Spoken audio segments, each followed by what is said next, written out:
Meus queridos irmãos e meus amigos, gostaria de agradecer a Deus por mais uma vez estarmos juntos para mais uma mensagem da sua palavra. Estamos falando sobre as promessas de Deus e as promessas de Deus são feitas em Jesus. Na mensagem anterior, nós mostramos Jesus como a base da promessa de Deus para a nossa salvação e a salvação é uma promessa de Deus feita a nós. Porém, antes de mostrarmos aqui a primeira promessa de Deus feita na Bíblia Sagrada para nós, eu gostaria de mais uma vez trazer o desafio da palavra de Deus aos nossos corações no que diz respeito à salvação. Falamos na mensagem anterior que a salvação está em Cristo Jesus e todo aquele que crê nele não é condenado, mas tem a vida eterna, que Jesus realizou uma eterna redenção e que ele dá-nos a vida eterna e ninguém perecerá desde que recebemos Jesus, a promessa de Deus, como nosso grande e eterno Salvador. E há algumas pessoas que acreditam que a salvação pode se perder, outras se trabalham para a salvação, outras pessoas acreditam que a salvação é possível assim que chegarmos na eternidade, é que vamos saber e assim por diante. Você sabia que a palavra de Deus tem para nós um desafio muito grande quanto a isso? A palavra de Deus faz uma divisória aqui. Ou nós cremos ou não cremos, ou somos salvos ou não somos. A certeza da salvação ela é dada àqueles que acreditam, que creem na palavra de Deus conforme ela foi escrita. Paulo, escrevendo aos Romanos, ele deixou um capítulo maravilhoso que eu gostaria que você lesse e relesse a quantas vezes for possível para até memorar esse capítulo, se for o caso, tá bom? O capítulo 8 da carta de Paulo aos Romanos é um desafio a nós nesse sentido. Portanto, quero te levar aqui a uma conclusão de que a salvação ela é eterna, a salvação ela não se perde, e, sobre tudo isso, podemos ter certeza da salvação aqui e agora. Assim como temos certeza que Jesus é a promessa de Deus, e as promessas de Deus são feitas em Jesus, e que elas se cumprirão e se cumprem no tempo certo de Deus, assim também você pode crer absolutamente que a salvação ela é agora e eterna. Olha o que disse Paulo aos Romanos no capítulo 8, versículo 1. Ele diz, portanto, agora, no tempo presente, neste momento, nenhuma condenação há para os que estão em Cristo Jesus. Então, se alguém está em Cristo Jesus, disse Paulo aos Coríntios, nova criatura é. As coisas velhas já passaram, eis que tudo se fez novo. Mais tarde, Paulo escrevendo aos Gálatas, ele diz, eu já estou crucificado com Cristo e vivo, não mais eu, mas Cristo vive em mim. O viver que agora vivo na carne, vivo-a na fé do Filho de Deus, o qual me amou e se entregou a si mesmo por mim. Portanto, não sou mais eu quem vivo. Então, Paulo estava mostrando que quem está em Cristo não há mais condenação, porque foi salvo pela graça, pela misericórdia de Deus, na pessoa do Senhor Jesus, aquele que efetuou uma grande redenção. No verso 2 ele diz, porque a lei do Espírito de vida em Cristo Jesus me livrou da lei do pecado e da morte. Aquilo que me condenava ao inferno, que era a lei baseada no pecado, agora o pecado foi abolido, o poder do pecado, melhor dizendo, desculpe, o poder do pecado que me condenava à morte eterna no inferno foi abolido pela graça, pela misericórdia, pelo sacrifício, pelo sangue de Jesus derramado na cruz do Calvário. Portanto, por isso agora não existe mais condenação para os que estão em Cristo Jesus. Você está em Cristo Jesus? Esta é a base certa, é a base correta. Ele disse em João capítulo 15, sem mim nada podeis fazer. Sem Jesus não se pode fazer absolutamente nada, inclusive ser salvo ou ir para o céu. Aí o desafio continua a partir do versículo 30, versículo 31 especialmente, eu quero ler do 31 ao 39 e vamos ler pausadamente para que sejamos desafiados neste momento quanto à eternidade e à certeza absoluta da salvação em Cristo Jesus por aqueles que creem. Olha o que disse Paulo. Porque, aliás, que diremos, pois, a estas coisas? Se Deus é por nós, quem será contra nós? É um desafio. Se Deus é por nós, quem será contra nós? Aqueles que acreditam que a salvação pode se perder, ou que a salvação não é possível por causa disto ou daquilo, de pecados, ele diz, mas quem será contra nós, se Deus está por nós?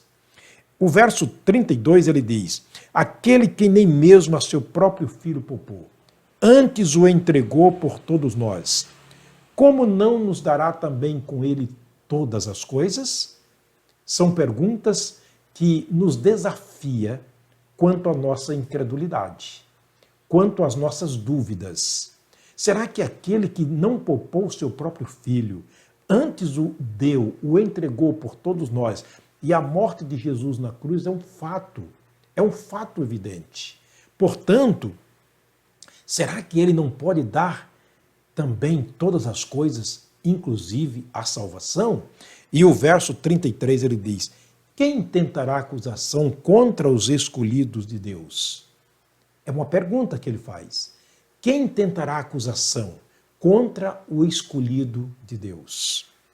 E ele termina, o verso 33, é Deus quem os justifica.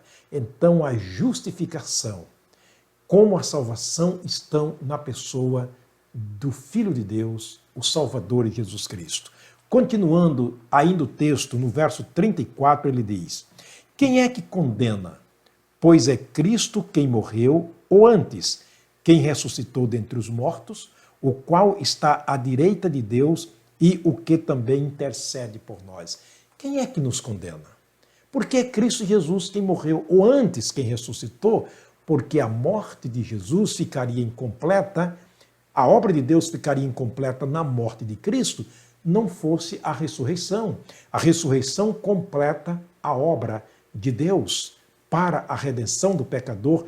Quando Jesus ressuscita, ele traz para nós a grande certeza da ressurreição também e da vida eterna. Ele diz, porque eu vivo, vós vivereis. Portanto, ele transmitiu através da ressurreição a vida eterna para todos nós, a certeza de que não somos condenados.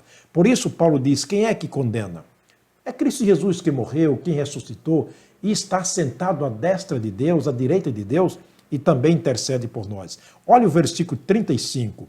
Quem nos separará do amor de Cristo? São perguntas desafiantes.